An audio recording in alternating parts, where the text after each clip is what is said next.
네, 안녕하십니까. 충주고려천문과학관 관장 별박사 이태영입니다.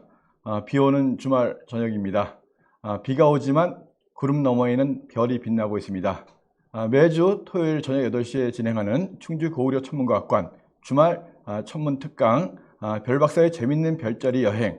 오늘의 주제는 봄철의 길잡이 별과 한식 명절입니다. 저와 함께 PPT 보면서 봄철 밤하늘로 별자리 여행을 떠나보겠습니다. 자, 오늘 주제는 봄철의 길잡이 별과 한식 명절입니다. 자, 만약 오늘 비가 오지 않았다면 여러분들은 어떤 하늘을 볼 수 있었을까요? 자, 충주의 하늘은 굉장히 별이 잘 보입니다. 자, 지금 보이는 이 PPT 화면이 오늘 이 시간 만약 하늘이 맑았다면 여러분들이 충주에서 볼 수 있는 서쪽 하늘의 밤하늘 모습입니다. 지금 봄철이지만 서쪽 밤하늘에는 겨울철의 밝은 별들이 많이 보입니다. 자, 어느 계절의 별자리라고 하는 것은 그 계절의 한밤중에 잘 보이는 별자리이기 때문에 아직은 저녁 시간이기 때문에 저녁 시간의 서쪽 하늘에는 이렇게 밝은 겨울 별들이 많이 보입니다. 자, 지평선에 가까울수록 별들이 많이 반짝거리고 그런데 굉장히 별이 잘 보이죠? 겨울철에 별이 잘 보인다 이런 이야기 많이 들으셨을 거예요. 겨울철에 별이 잘 보이는 이유는 겨울철에 보이는 별들 속에 1등성들이 많기 때문이에요. 고기가 많이 모인 곳에 가면 낚시가 잘 되겠죠. 마찬가지로 겨울 밤하늘에 있는 별자리 속에는 밝은 별들이 많습니다. 우리나라에서 볼 수 있는 15개의 1등성 중에서 7개가 이 겨울 별자리 속에 들어있는 거예요. 자, 그런데 이렇게 번쩍번쩍 빛나는 거 보니까 어느 별이 어느 별인지 좀 혼동되시죠? 그래서 별자리를 찾을 때는 먼저 길잡이가 되는 밝은 별들의 이름을 알아야 돼요. 자, 이렇게 보시면 근데 먼저 그 전에 별빛이 반짝이는 이유 지난주에도 설명을 드렸는데 다시 한번 설명해 드리겠습니다. 별빛이 반짝이는 이유는 우주 공간에서 들어오는 별빛이 지구 대기를 통과하면서 공기 속에서 굴절되기 때문이에요. 흐르는 물 속에 손을 놓으면 꺾어 보이죠? 자, 빛은 통과하는 매체가 바뀌면 굴절, 꺾입니다. 그런데 대기의 온도와 밀도에 따라서 굴절이 계속 바뀌어요. 자, 그래서 지평선에 가까울수록 더 두꺼운 대기를 통과하기 때문에 지평선에 가까운 별들이 실제로 높은 곳에 있는 별보다 더 많이 반짝거립니다. 그런데 실제로 행성들은 반짝임이 거의 없어요. 행성이 반짝임이 거의 없는 이유는 별은 멀리서 오기 때문에 작은 점이지만 행성은 망원경으로 보면 원반으로 보이죠. 그래서 작은 점은 대기의 흐름에 의해서 계속 굴절이 바뀌는 게 느껴지지만 행성들은 굴절된 빛들이 서로 상쇄되기 때문에 전체적으로 보면 흔들림을 거의 못 느끼는 거예요. 그래서 다시 한번 하늘을 볼게요. 자, 이렇게 보시면 반짝반짝 빛나는 것은 멀리서 오는 별입니다. 항성이라고 하죠. 그런데 이 중에 반짝임이 없는 별이 하나 있었어요. 바로 화성이죠. 그래서 지금 서쪽 하늘에는 밝은 겨울철의 1등성들 7개와 더불어서 행성인 화성이 밝게 보입니다. 그래서 서쪽 하늘에 1등성으로 보이는 것이 8개가 있어요. 그 중에 반짝임이 거의 없는 그 천체가 바로 화성이 되겠습니다. 그래서 이렇게 전체적으로 보면 무슨 별인지 모르겠지만 이렇게 밝은 별들의 이름을 알면 조금 이 별들을 길잡이 삼아서 다른 별들을 찾기가 쉬워요. 자, 시리우스라는 별, 큰 계절에 있는 어떤 별이죠. 이 별이 밤하늘에서 가장 밝은 별입니다. 시리우스와 그리고 작은 계절에 있는 프로키온이라는 별, 그 다음에 오리온 자리의 어떤 별, 이렇게 삼각형, 이게 겨울철의 대삼각형.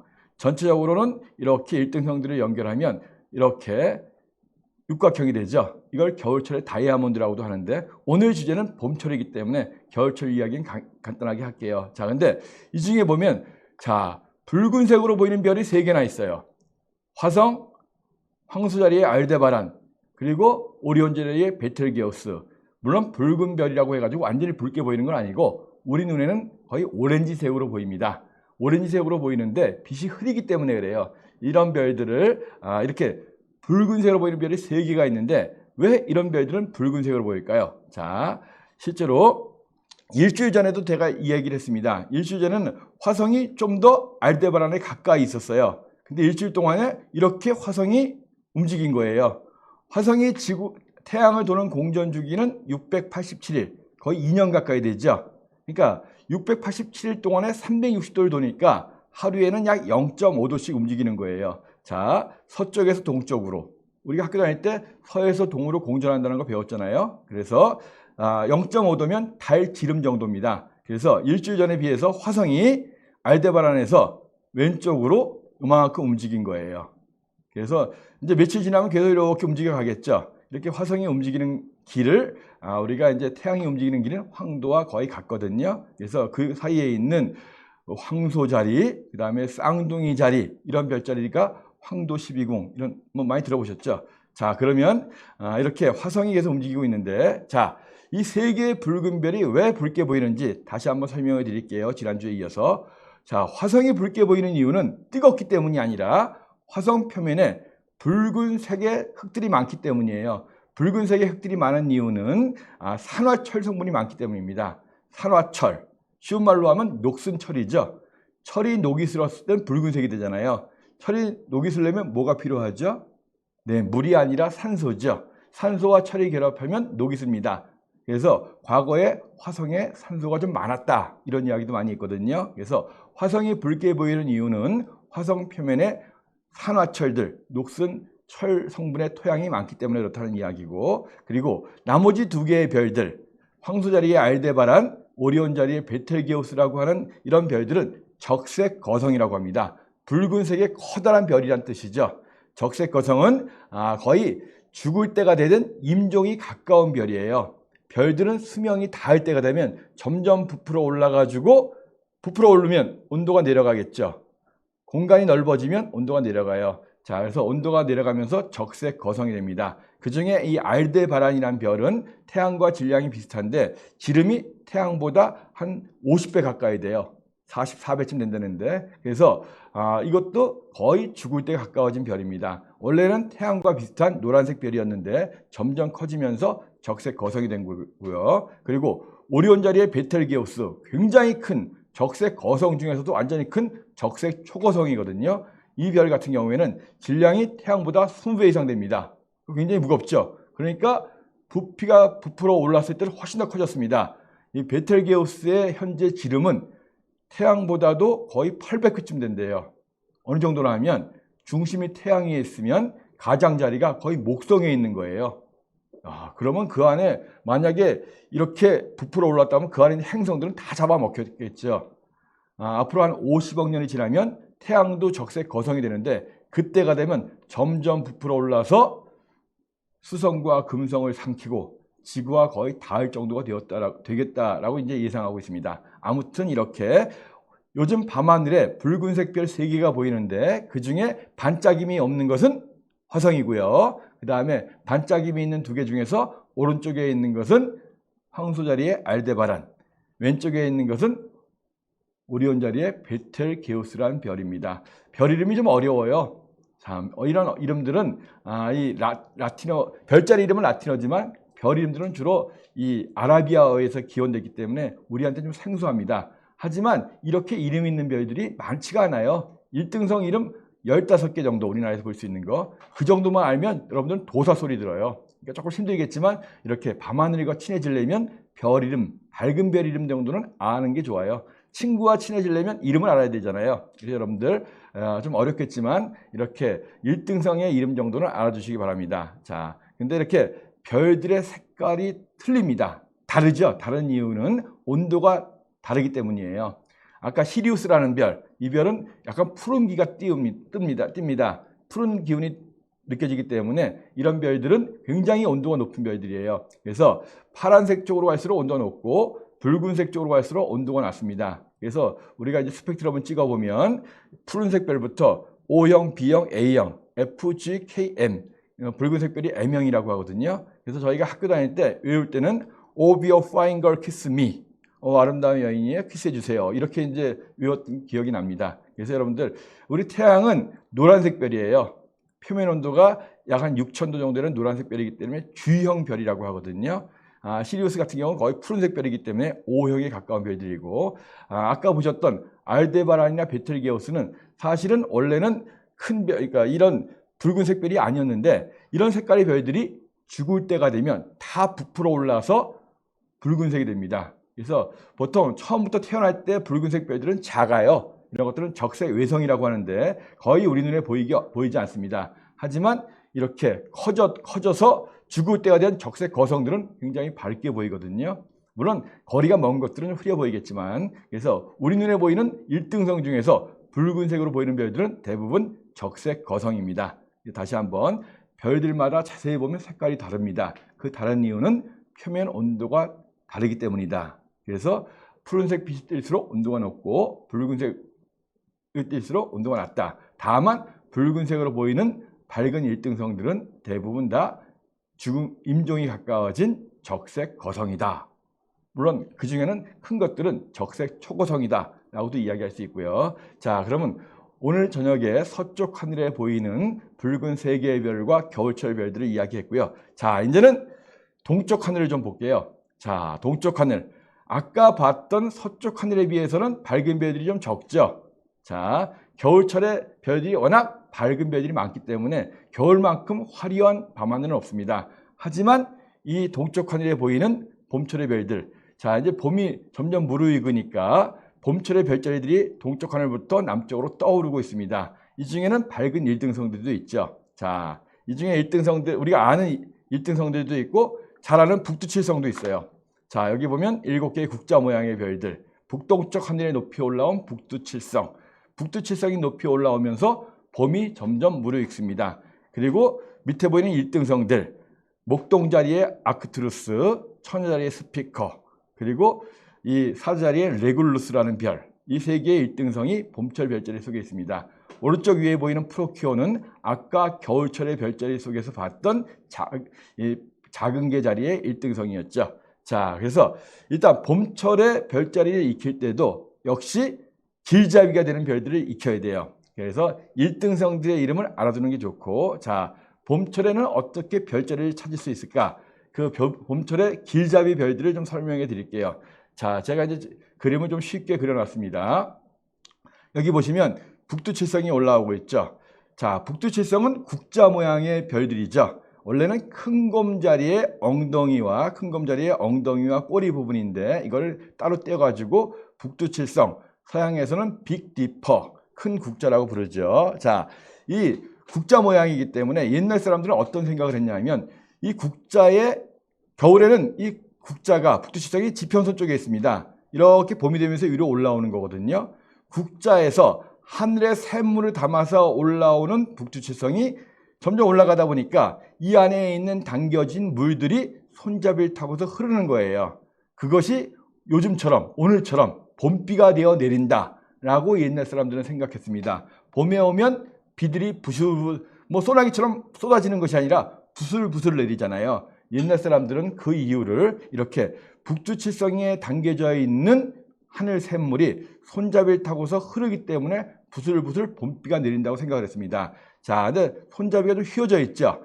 휘어진 손잡이를 타고서 내려가다 보면 첫 번째 만나는 밝은 별이 목동자리의 으뜸 별, 아크투루스라는 별이에요. 자, 1등성 이름들은 좀 어렵지만 외워두시면 좋습니다.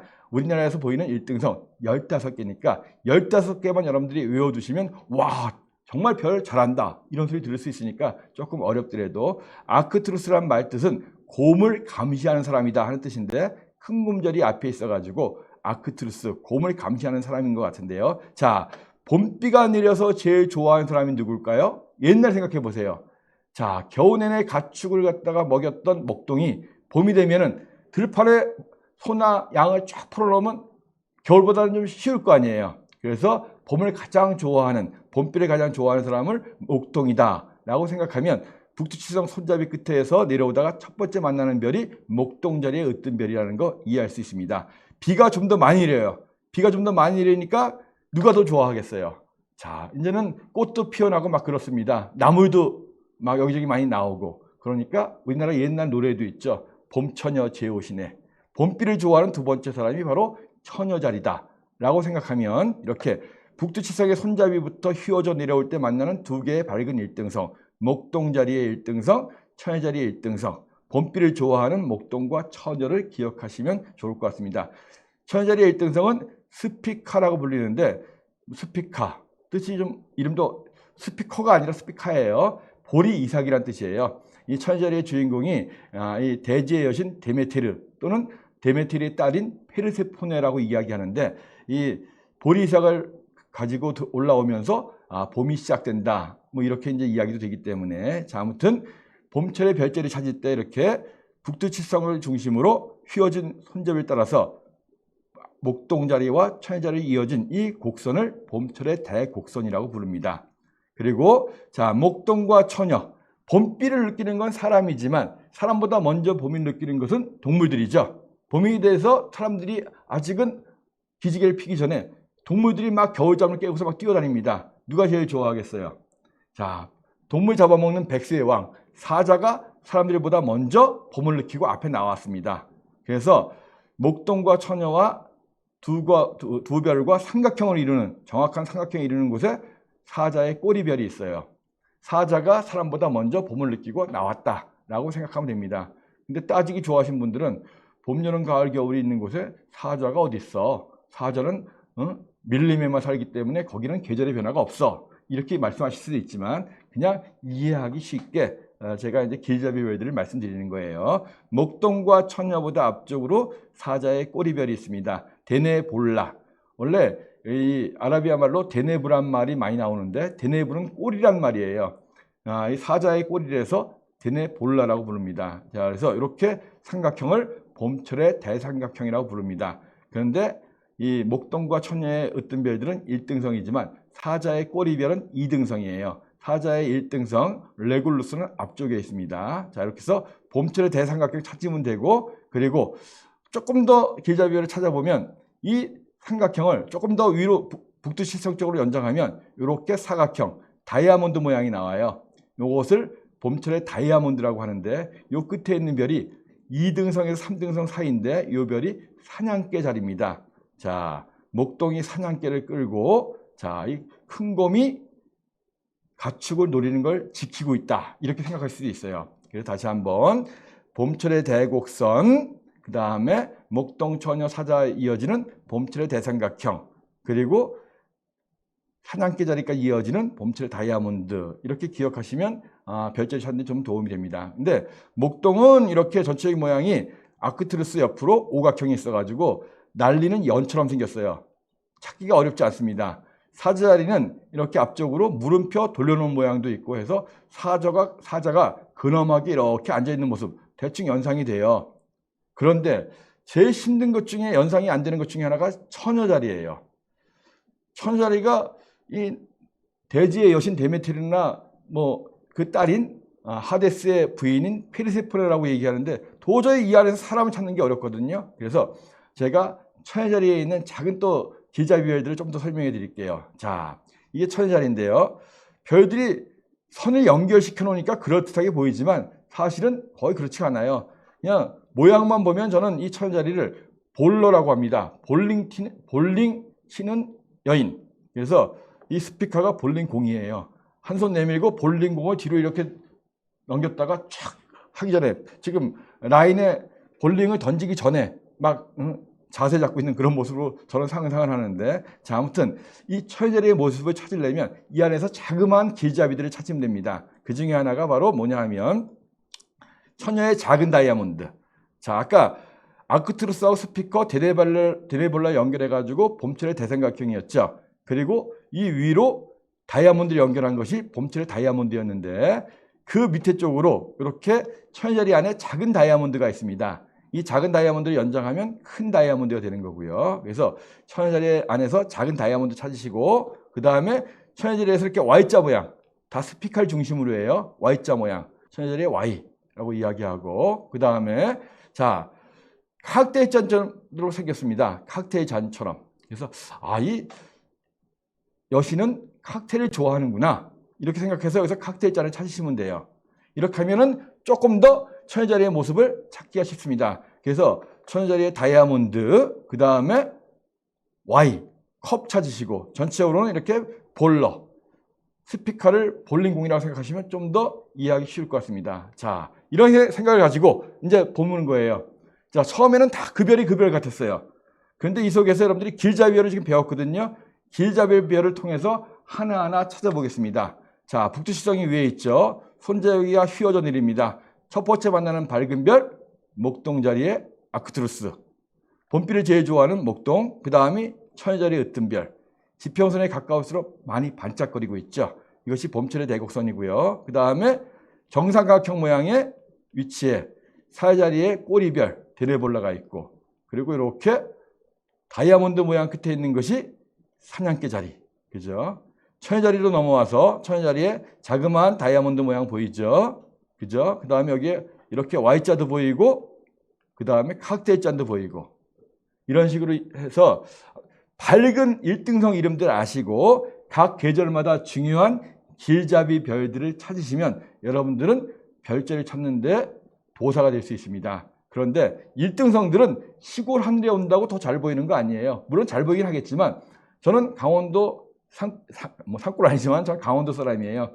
근데 강원도 살 때는 별로 별을 잘 몰랐어요. 별이 너무 많기 때문에 제가 별자리 찾기에 어느 정도 이 도사는 아니지만 그래도 자신감이 생겼던 것은 서울 생활하면서부터입니다. 도시에 가면 밝은 별들만 보여요. 요점 정리가 되어 있거든요.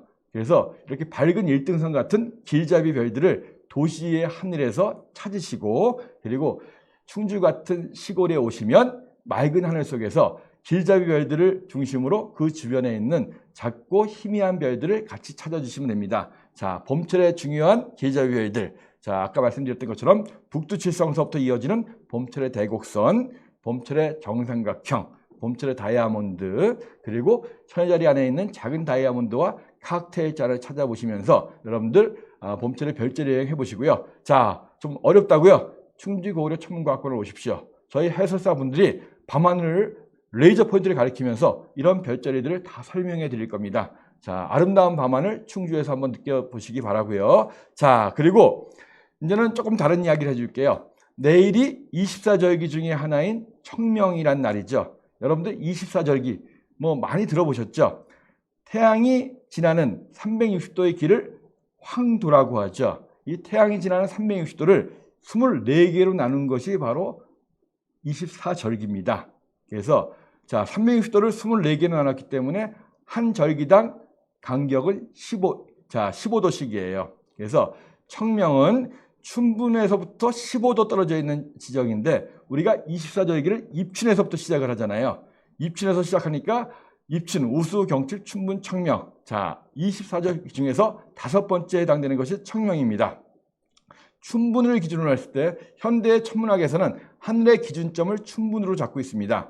춘분을 기준으로 약 15도 되는 지점에, 정확히 15도 되는 지점에 태양이 오는 날, 그것이 바로 내일 저녁 10시 35분이에요. 그 지점에 오는 순간 그날이 바로 청명인 날이 되겠습니다. 우리가 음력을 썼잖아요. 음력은 계절의 변화를 정확히 알 수가 없습니다. 그래서 옛날부터 뭐 길게는 기원전 한 10세기경인 중국 주나라부터 때라고 하는데요. 태양의 움직임을 관찰해 가지고 태양의 움직임을 따라서 계절이 바뀌기 때문에 24절기를 만들었다라고 이야기하거든요. 아무튼 내일이 24절기 중에 5번째 절기인 청명인데 날씨가 맑아져서 이제 봄이 본격적으로 온 거죠. 그래서 이 시골에서는, 농촌에서는 농부들이 본격적으로 밭갈기를 이 무렵에 시작한다라고 하는 거거든요. 자, 이 청명은 동지에서부터 따지면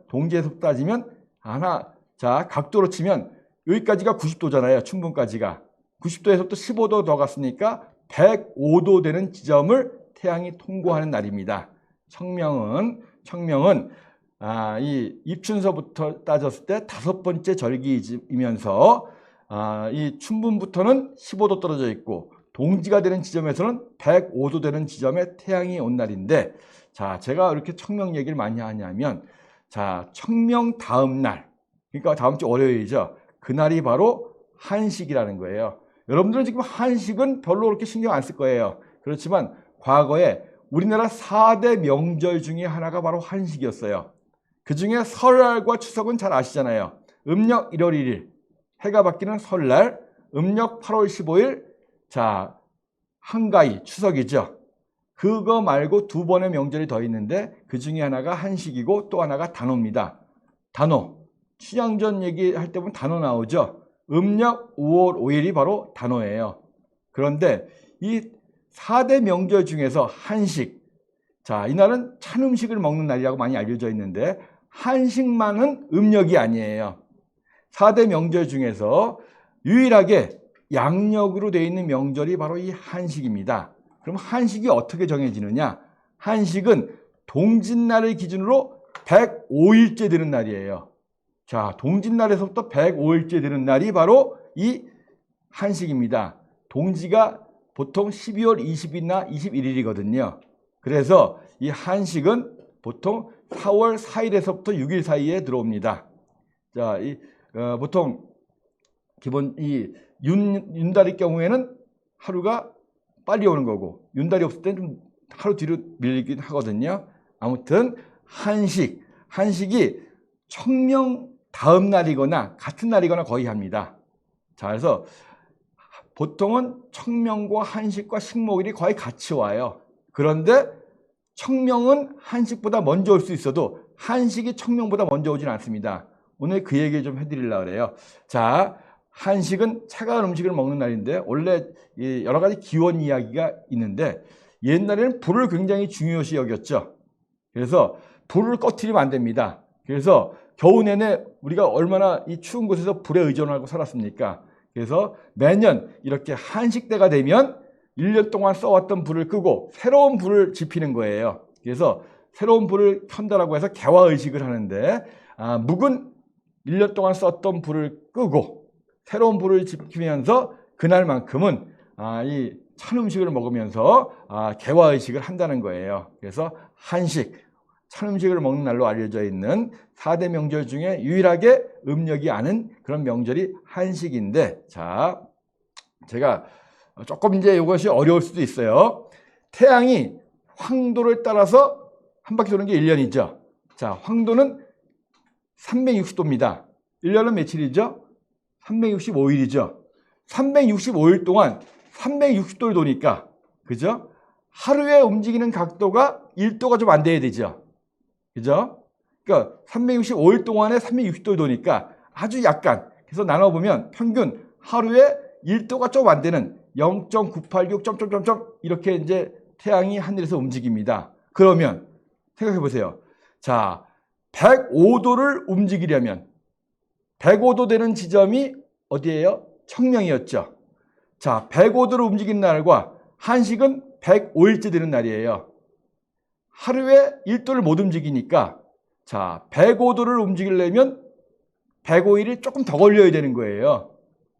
자, 그래서 기본적으로 우리가 청명이 원래 태양의 공전 궤도를 놓고 보면 청명이 한식보다 더 길어야 돼요. 하지만 그렇지가 않아요. 실제로 이번에서 봐도 청명이 오고 그 다음날 한식이 오잖아요. 그래서 이상하다. 지구의 공전을 놓고 봤을 때 청명과 한식을 놓고 보면 실제로 하루에 1도가 못 되는 간격을 움직이면 청명이 한식보다 길어야 되는데 우리가 놓고 보면은 실제로 한식이 청명 다음에 온다는 거죠. 그 이유를 설명해 드리겠습니다. 자, 이것이 실제로 오늘 낮에 이것이 이제 한식날 태양의 위치예요. 한식날 태양의 위치인데, 자, 15도 되는 지점이 청명이었죠. 이것은 4월 4일이에요. 근데 한식이 될 때는 조금 더 지나가 있습니다. 15도를 넘어가 있는 거예요. 자, 왜 그런지 이것은 이제 한 고등학생 정도 돼야지 이해할 수 있을 텐데, 자, 어려운 법칙이 하나 나옵니다. 케플러의 법칙. 케플러란 말 들어보셨어요? 자, 이 행성의 움직임을 가장 정확히 파악했던 분이 케플러란 천문학자인데 거의 갈릴레이와 비슷한 티코브라의 제자가 요하네스 케플러인데 1600년대 분입니다. 자, 지구는 태양을 돌 때 원을 도는 것이 아니라 타원을 돌아요. 자, 지구와 태양이 제일 가까워질 때가 언제냐면 1월 초순이에요. 우리는 잘못 알고 있어요. 여름에 더운 이유가 해가 가깝기 때문이다라고 알고 계신 분들 많죠? 아니에요. 여름에는 지구와 태양이 제일 멉니다. 지구와 태양이 제일 멀 때가 7월 초순이고 제일 가까울 때가 1월 초순이에요. 자, 그래서 여름에 더운 이유는 거리 때문이 아니라 북반구가 태양 쪽으로 기울어져 있기 때문인데, 아무튼 자 1월 초순이 태양에 제일 가깝습니다. 태양에 가까워지면 태양의 중력이 세지죠. 그러면 끌려가지 않기 위해서 지구가 빨리 돌아야 돼요. 공전 속도가 빨라집니다. 자, 여름에는 지구와 태양의 거리가 멀어지기 때문에 공전 속도가 좀 느려져요. 그 얘기는 뭐냐 하면, 자, 겨울에는 하루에 이동하는 각도가 빨리 움직이니까 1도가 넘는다는 거예요. 여름에는 하루에 이동하는 각도가 느리게 움직이니까 1도가 안 된다는 거예요. 그래서 케플러의 법칙이, 제3법칙이 뭐냐 하면, 자, 같은 기간 동안에 움직인 면적이 같다는 거예요. 거리가 가까울 때, 거리가 멀 때 면적이 같으려면 거리가 가까울 때는 더 많이 가야 되겠죠. 그래서 아무튼 자, 겨울에 청명과 한식, 동지 때부터 따지기 때문에 겨울에는 지구와 태양의 거리가 가깝습니다. 그래서 하루 동안에 이동하는 각도가 1도보다 더 큰 거예요. 그렇기 때문에 105일 동안에 이동한 각도가 105도보다 더 많습니다. 그러니까 뭐가 되는 거예요? 105일째 되는 한식보다 105도 움직인 청명이 조금 빠르다는 거예요. 그래서 보통 일반적으로 청명이 오면 그 다음 날이 한식이 옵니다. 그런데 이것이 이제 청명이 좀 일찍 오면 시간적으로 아침 시간 정도 되면 같은 날일 수도 있어요. 하지만 절대로 한식이 청명보다 전날일 수는 없습니다. 어려운 얘기지만 한번 이 그림을 곰곰이 보시고, 이거 대학교 가는 입시 문제에 좀 나올 수도 있는 문제거든요. 그래서 여름에는 지구와 태양의 거리가 멀어져 가지고 천천히 움직이고, 겨울에는 가까워져 가지고 빨리 움직인다. 그 얘기 기억하시고, 그래서 한식이 청명보다 빠를 수는 없고 하루 정도 늦는 이유가 겨울에는 지구와 태양의 거리가 가깝기 때문이다.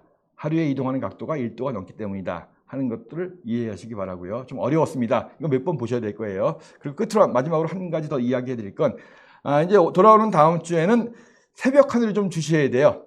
4월 6, 7, 8일 날 새벽 하늘에 금음달과 더불어서 목성과 토성을 같이 볼 수 있습니다.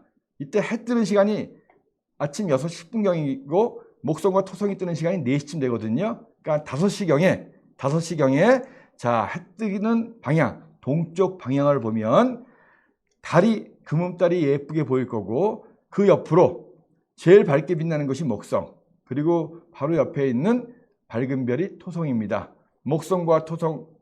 목성은 마이너스 1.7등급. 아마 동틀 때도 거의 보여요. 굉장히 밝습니다. 그리고 토성은 1등성 정도 밝기거든요. 자, 새벽 하늘에서 목성과 토성을 달과 같이 다음 주에 볼 수 있습니다.